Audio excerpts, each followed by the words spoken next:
नारायण नारायण नारायण।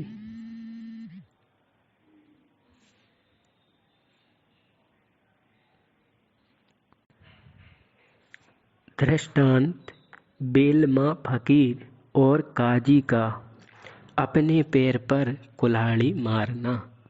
दृष्टांत। एक बार एक नाई बेलमा फकीर की हजामत बना रहा था।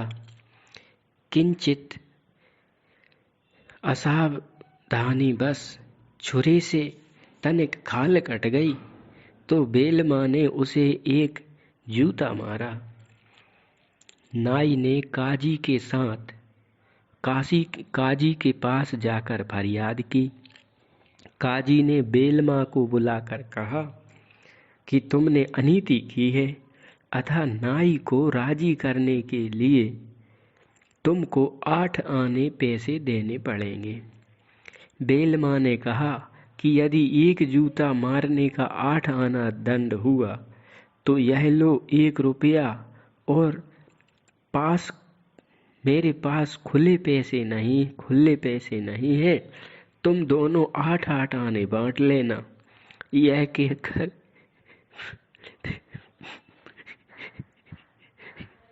बेलमा ने काजी के सिर पर भी एक जूता मारा और यह कहते हुए कि तुम्हारे ही मुख का न्याय है, फकीर वहां से चल दिए।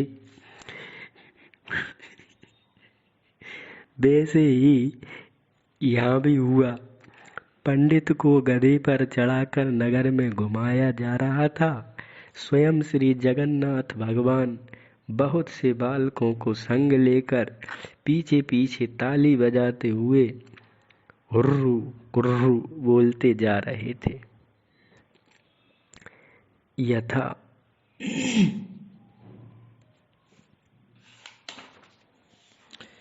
अगला दृष्टांत। एक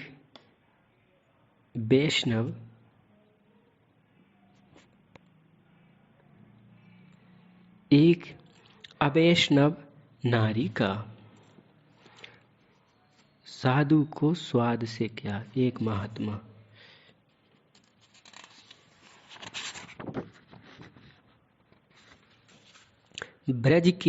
साधु को स्वाद से क्या। ब्रज के एक गांव में एक महात्मा जी एक ब्रजवासी के घर छाछ मांगने गए। घर की मालकिन ने कहा, बाबा जी छाछ तो नहीं है, कहिए तो दूध दे दूं। महात्मा जी ने कहा, छाछ नहीं तो दूध ही दे दो, साधु को स्वाद से क्या। माता जी दूध लेने गई तो उसकी मलाई गिरने लगी, तो उन्होंने उंगली के इशारे से मलाई को रोकना चाहा। तब महात्मा जी ने कहा, मैया रोकती क्यों है, गिर जाने दे, सब अलाय बलाय, साधु को स्वाद से क्या।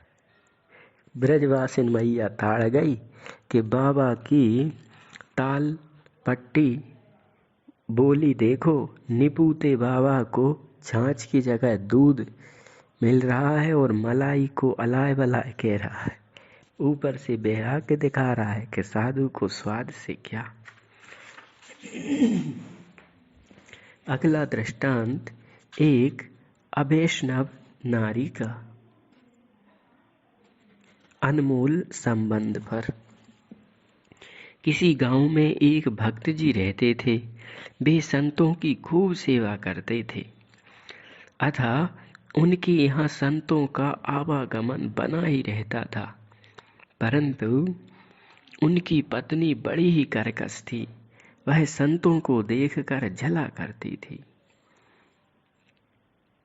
पति से झगड़ती थी, नित्य नए उपद्रव करती थी ताकि संत सेवा बंद हो जाए।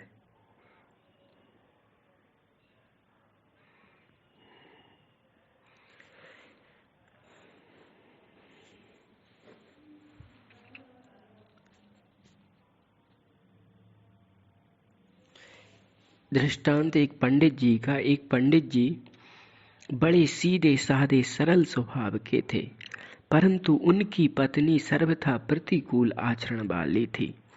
पंडित जी एक महात्मा की शरण गए, उनसे अपना दुख निवेदित किया। महात्मा जी ने सलाह दी कि जब वह उल्टा करती है तो आप भी उल्टे रहने का अभ्यास करिए, बस सीधा हो जाएगा। अब तो पंडित जी को कुछ राहत मिली। पंडित जी कहते, देखो पंडितानी, आज त्योहार है, सबके घर पुआ पकवान बन रहे हैं, परंतु तुम तो आज बाजरे की रोटी बनाना। पंडितानी कहती कि आज तो जरूर पुआ तस्मई बनाऊंगी। फिर तो उस दिन खूब चकाचक छनती। इस प्रकार भूख प्यास लगने पर पंडित जी कहते कि मैं भोजन पानी मांगू तो भी नहीं देना, परंतु हट की पक्की पंडितानी जरूर भोजन कराती, पानी पिलाती।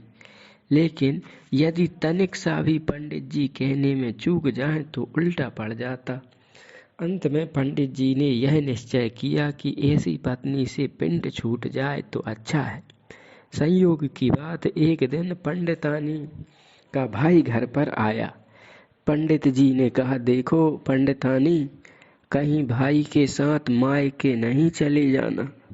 पंडितानी ने कहा, मैं जरूर जाऊंगी। पंडित जी, अच्छा, तो खूब वस्त्राभूषण साथ में ले जाना। पंडितानी, मैं कुछ भी नहीं ले जाऊंगी। पंडित, अच्छा, देखो नदी में बाढ़ आई है, नौका से पार जाना, तैर कर पार कर इच्छा नहीं करना। पंडितानी, मैं तो तैर कर ही पार जाऊंगी। परिणाम यह हुआ कि नदी की तेज धारा में पंडितानी बह गई। पंडित जी ने चैन की सांस ली। ऐसा गृहस्थ महा दुखदायी होता है।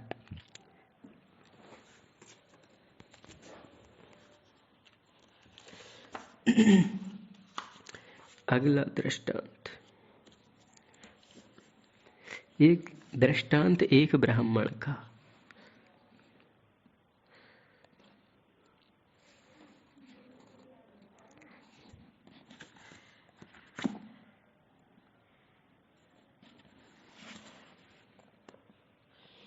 दृष्टांत एक वैद्य का।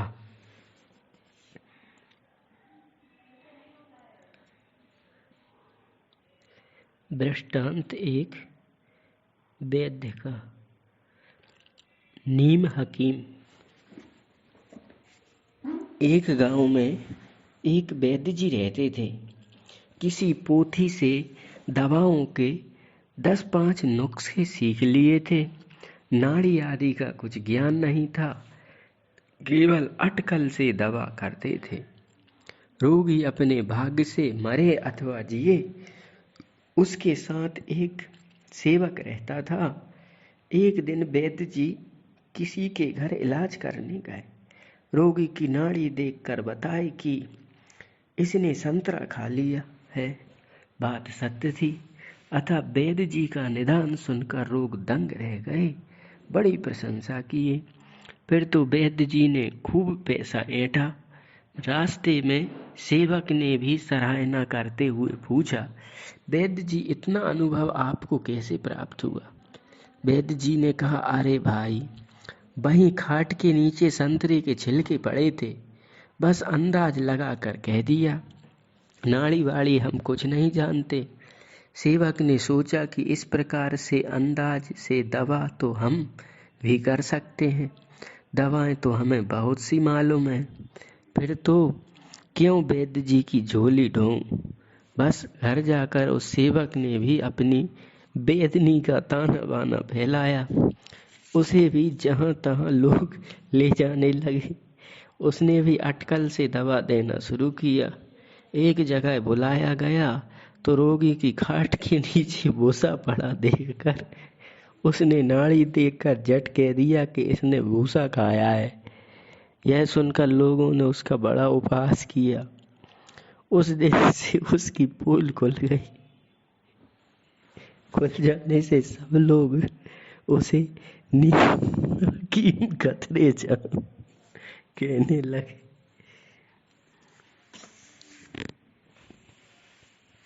दृष्टांत एक ब्राह्मण का।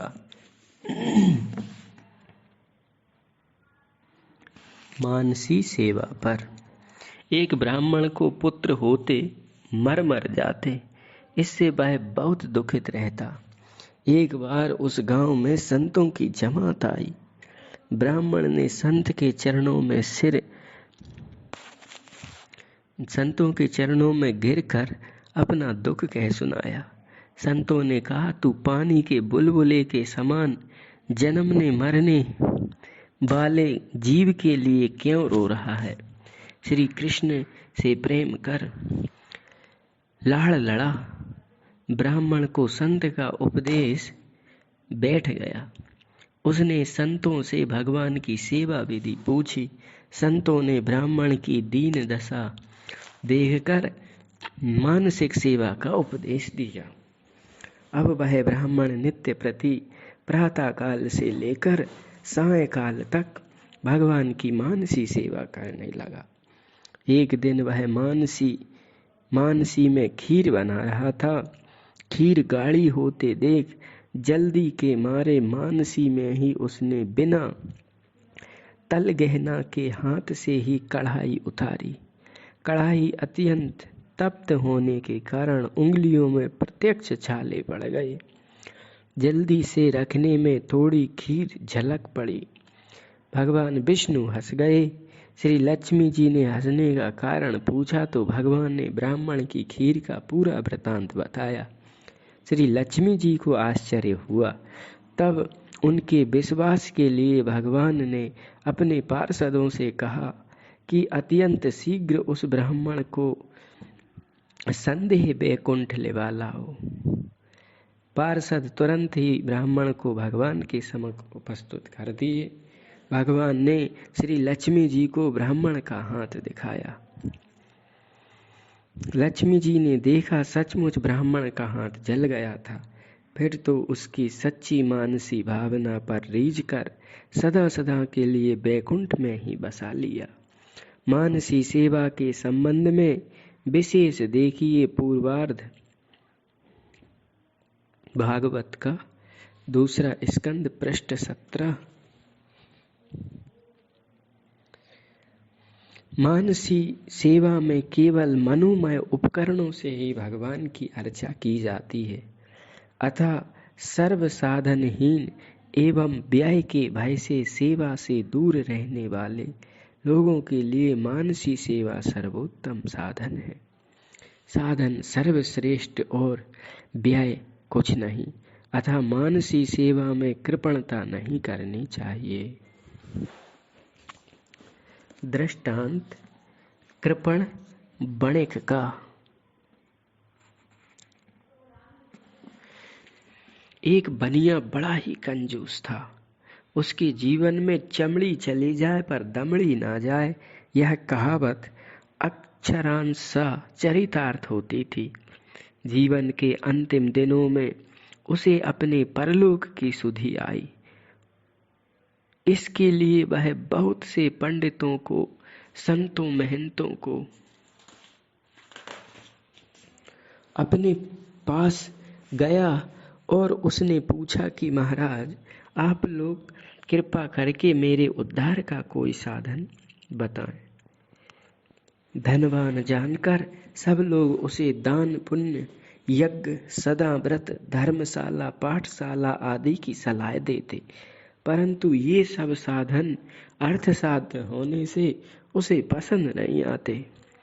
एक संत ने बणिक के स्वभाव को पहचाना, अतः उसे प्रथम तो भगवान के श्री विग्रह की अति संक्षिप्त सेवा पूजा की सलाह दी, परंतु जब इससे भी कतर आता नजर आया तो संत ने कृपा करके उसे मानसी सेवा की विधि बताई। यह साधन उसे पसंद आ गया, परंतु उसकी कृपणता मानसी सेवा में भी नहीं छूटी। एक दिन वह मानसी में खीर बना रहा था। बूरा डालना था तो मुट्ठी में बूरा लेकर कढ़ाई के पास ले जाता और फिर लौटा लाता। कई बार उसने ऐसा किया। संयोग की बात, वे संत उसी समय वहीं थे। उनकी स्थिति समझ गए, उसकी स्थिति, अतः पास जाकर उसको 2 थापड़ मारे और डांट कर कहे, मूर्ख कहीं का, मानसी में भी तुम्हारे बाप का कुछ लगता है, जो बूरा डालने में संकोच कर रहा है। बनिया बहुत लज्जित हुआ। उस दिन से उसकी कृपणता छूट गई। कहने का तात्पर्य है कि मानसी में तो श्री ठाकुर जी को खूब बढ़िया भोग लगाना चाहिए।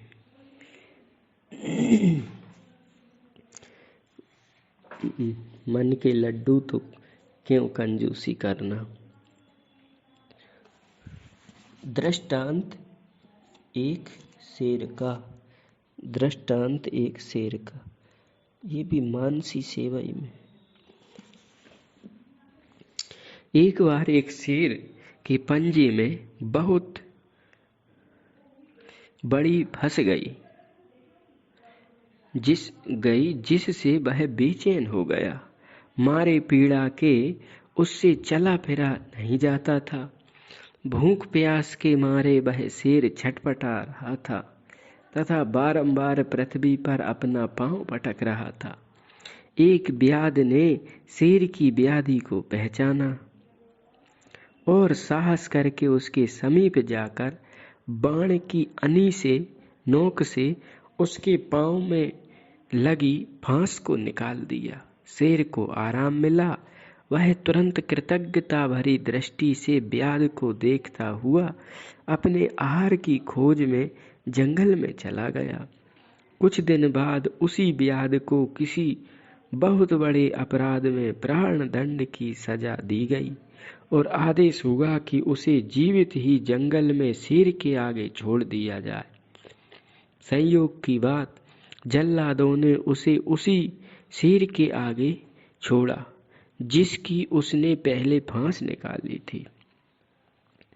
शेर ने व्याध को पहचान लिया और उसे सूंघकर बिना कुछ क्षति पहुंचाए जंगल की ओर चला गया।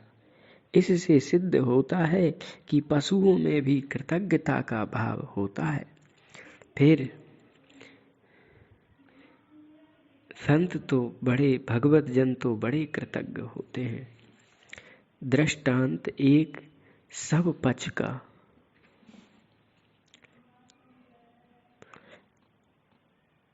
कृत घनता।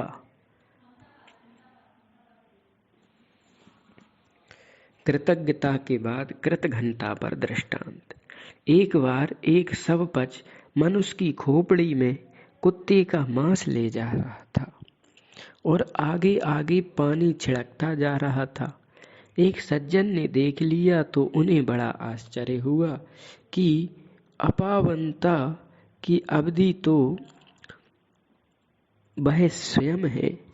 एक तो चांडाल उससे भी मनुष्य की खोपड़ी हाथ में लिए उसमें कुत्ते का मांस रखे हुए फिर उसकी शुद्धि के लिए जल छिड़क रहा है।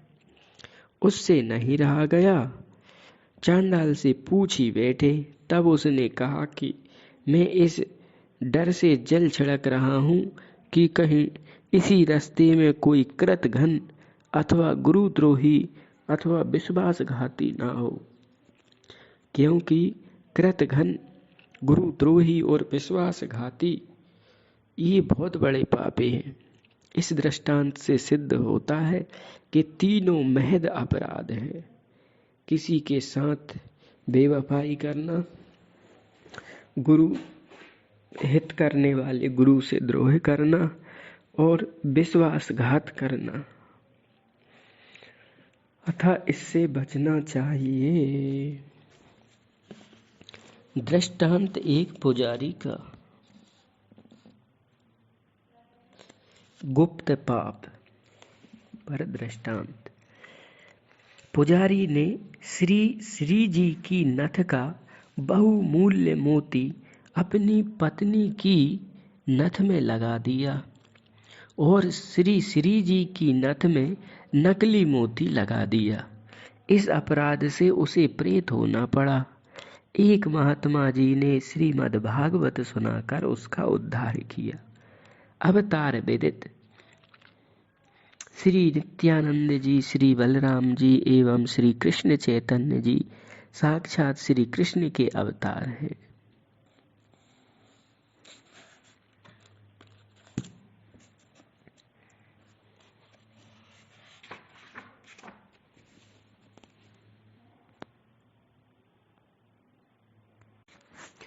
दृष्टांत एक ब्राह्मण कुमार का अध्ययन पर दृष्टांत। एक ब्राह्मण बालक काशीपुरी पढ़ने गया। कुछ दिन बाद उसके पिता ने पत्र द्वारा उसकी पढ़ाई का समाचार पूछा तो उसने लिखा कि पिताजी, अभी तो मैं पढ़ नहीं रहा हूँ, अभी तो मैं गुरुजी को पढ़ा रहा हूँ। पिता ने इसका तात्पर्य कुछ नहीं समझा। कुछ दिन इसी प्रकार से पत्र व्यवहार होता रहा। जब ब्राह्मण कुमार अपनी शिक्षा समाप्त करके स्वयं भी किसी विद्यालय में अध्यापक होकर विद्यार्थियों को पढ़ाने लगा, तब उसने पिता को पत्र लिखा कि अब मैं पढ़ रहा हूँ। इसी बीच उसके पिता उससे मिलने आए तो देखे कि मेरा पुत्र तो अब आचार्य हो गया है। तब उन्होंने पत्र का रहस्य पूछा तो पुत्र ने बताया, पिताजी, वस्तु तस्तु अध्ययन काल में हम तो कम पढ़ते थे। हम लोगों को पढ़ाने के लिए श्री गुरुजी बहुत पढ़ते थे। हम लोगों को पढ़ाने के लिए गुरुजी बहुत पढ़ते थे। यही हाल अब हमारा है। हमें भी विद्यार्थियों को अच्छी तरह समझाने के लिए खूब पढ़ना पड़ता है। तो वास्तविक पढ़ाई तो अब हमारी हो रही है। ऐसा ही व्यंग्यात्मक संकेत दिग्विजय का भी रहा।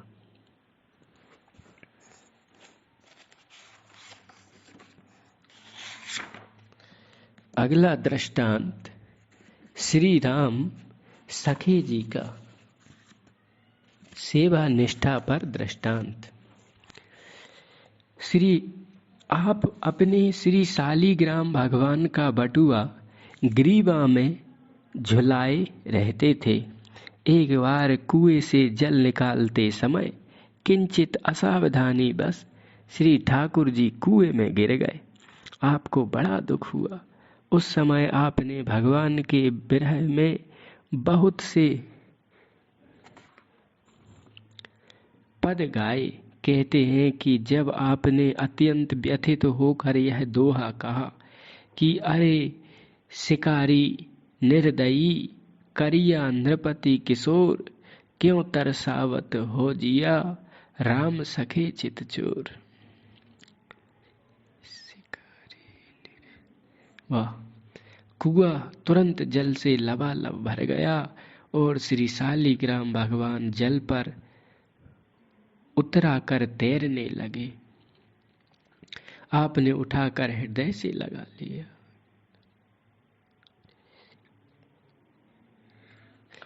एक दक्षिणात्य ब्राह्मण श्री रूप रसिक जी ने श्री हरिव्यास देवाचार्य जी का प्रभाव सुना तो मन में निश्चय किया कि मैं इन्हीं से वैष्णव दीक्षा लूंगा। परंतु जब ये अपने देश से मथुरा वृंदावन आए तो यहाँ आने पर पता चला कि आप नित्य लीला में प्रवेश कर गए। तब उन्होंने अनशन करके शरीर छोड़ देने का विचार किया।